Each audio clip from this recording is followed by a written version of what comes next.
সন্তান না হলে সে নারী পুরুষ জাহান্নামী হয় নাকি জান্নাতি হয়? সন্তান যদি কারোর না হয় এর সাথে জান্নাতি হওয়ার জাহান্নামী হওয়ার কোনো সম্পর্ক।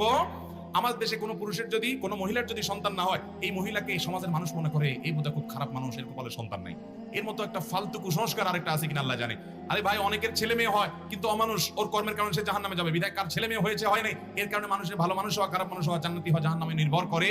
ভাইরা আমার, বরং কাউকে আল্লাহ সন্তান দেন নাই, তিনি আল্লাহর প্রতি কোনো অভিযোগ করেন নাই, আল্লাহর এই ফয়সালা মেনে নিয়েছেন যে আল্লাহ হয়তো আমার এর জন্য কল্যাণ আছে, সন্তান হলে আমার আরো বরং ক্ষতি হতো, খারাপ সন্তান হতো, বিকলাঙ্গ হতো, অসুবিধা হতো, আমি হয়তো সবর করতে পারতাম না, আমি আপনার ফয়সালা মেনে নিয়েছি। কিন্তু যদি সবর করে তাহলে বরং সন্তান হয় নাই যে দম্পতির, তারা যে সবর করলেন, তারা যে ধৈর্য ধারণ করলেন, এর কারণে তারা বরং জান্নাতে যেতে পারে। তিনটি আমলের কারণে কি ভাই, তিনটি আমলের কারণে মানুষ নিষ্পাপ হয়ে যায় নবজাতক সদ্য ভূমিষ্ঠ হওয়ার সন্তানের মতো। এর মধ্যে একটা হলো আল্লাহর কোনো বান্দাকে আল্লাহ পরীক্ষা ফেলেছেন, কষ্ট দিয়েছেন, সে যদি সবর করে এবং উল্টা আল্লাহর প্রশংসা করে, আল্লাহ যে অবস্থা রেখেছেন আলহামদুলিল্লাহ, এই ব্যক্তিকে আল্লাহ রাব্বুল আলামিন নিষ্পাপ করে দেন, তার গুনাহ সব মাফ করে দেন, ভূমিষ্ঠ হওয়া সদ্য ভূমিষ্ঠ হওয়া সন্তানের মতো, শিশুর মতো।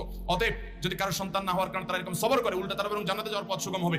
অতএব সন্তান না হওয়ার সাথে কারো জাহান্নামী হওয়ার কোনো সম্পর্ক নেই। এগুলো